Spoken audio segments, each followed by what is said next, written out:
ભાવનગરના મહુવામાં પાછોતરા વરસાદને કારણે જગતનો તાત લાચાર બન્યો છે। મહુવા માર્કેટયાર્ડમાં 6 થી 7 હજાર ગુણી મગફળી પલળી જતા ખેડૂતો પારાવાર નુકસાની વેઠી રહ્યા છે। જણસી માર્કેટયાર્ડ લઈ જતા સમયે પલળી જતા ખેડૂતને બેવડો માર સહન કરવો પડ્યો। 6 થી 7 હજાર ગુણી મગફળી પલળી ગઈ હોવાનું અનુમાન છે। હવામાન વિભાગની આગાહીને પગલે ખેડૂતો જણસ લઈને માર્કેટયાર્ડ પહોંચ્યા, પરંતુ ત્યાં વરસાદ આવી જતા પોતાના પરસેવો સિંચીને વાવેલી જણસને બચાવવા માટે ખેડૂતો દોડતા જોવા મળ્યા। તો ખેડૂતોને નુકસાન વેઠવાનો વારો આવ્યો અને માર્કેટયાર્ડમાં જે જણસો લઈને પહોંચ્યા હતા ત્યારે વરસાદ આવવાના કારણે તેમની જણસ પલળી ગઈ। તહેવારો પહેલા જ જગતના તાતના મોંમાં આવેલો કોળિયો છીનવાયો છે। વાવાઝોડાએ ખેડૂતોના તહેવાર બગાડ્યા છે। જગતનો તાત હાલ એક જ સવાલ કરી રહ્યો છે, દિવાળી કેવી રીતે ઉજવીશું? શક્તિ વાવાઝોડાએ ખેડૂતોને અશક્ત કરી દીધા। ચોમાસાની વિદાય ટાણી જે તેજ પવન સાથે ખાબકેલા વરસાદથી ખેડૂતોની કમર તૂટી ગઈ છે। જામનગર જિલ્લાના ધ્રોલ તાલુકામાં ખેડૂતનો ખેતરમાં ઊભો પાક નિષ્ફળ થયો છે। સ્થિતિ એવી છે કે ખેડૂતોએ પોતાના નિષ્ફળ પાકને સળગાવીને વિરોધ કર્યો, સાથે જ પોતાની હૈયા વરાળ પણ કાઢી। નવરાત્રી દરમિયાન પડેલા વરસાદે ખેડૂતોની કમર તોડી નાખી।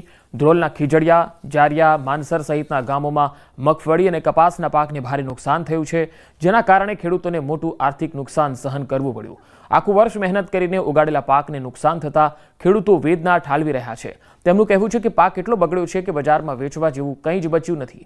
ખેડૂતોનો આરોપ છે કે આ વિસ્તાર કૃષિ મંત્રી રાઘવજી પટેલનો હોવા છતાં તેમણે કોઈ નોંધ લીધી નથી।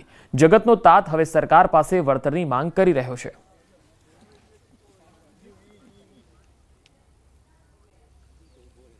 અમારે આ એરિયાના કૃષિ મંત્રી છે રાઘવજીભાઈ। હું ખાસ કરીને રાઘવજીભાઈને કહેવા માગું છું કે આપ ધ્રોલ તાલુકાનું તાત્કાલિક ધોરણે સર્વે કરી અને જામનગર જિલ્લામાં પણ સર્વે કરીને જામનગર જિલ્લાને તાત્કાલિક ધોરણે જે સહાય દેવાની થાય એ સર્વે કરીને આપે અને ટૂંક સમયમાં 8 થી 10 દિવસમાં સર્વે કરવામાં આવે, કેમ કે આ કપાસ હવે 7 થી 8 દિવસમાં ખેડૂત ભાઈઓ જે કપાસ કાઢીને બીજું વાવેતર કરવાના છે, તો તમે જ્યારે 15 કે 20 દિવસ પછી જે સર્વે કરવામાં આવશે તો ત્યારે અમારો કપાસ નહીં હોય અને તમે કહીશો કે કપાસનું વાવેતર બતાવો, તો અમે કપાસનું વાવેતર ક્યારે બતાવશું?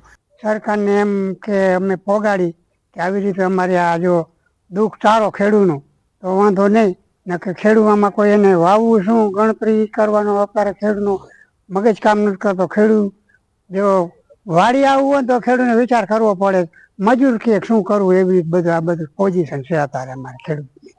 જો સહાય કરે તો આપણું કાંઈક ખેડૂતનો આધાર છે, બાકી ખેડૂત કોને આગળ માગવું? ખેડૂતને સરકારે આગળ માગી કે ભાઈ ખેડૂતને તો સહાય કરો તો કાંઈક થોડું ઘણું કપાસમાં ઉપાડીને શિયાળું પીક બીજ થાય તો પછી શિયાળું તો ઉનાળો નીકળે, ને આમાં ખેડૂતનો રોજી રોટો કાઢવો અઘરો છે।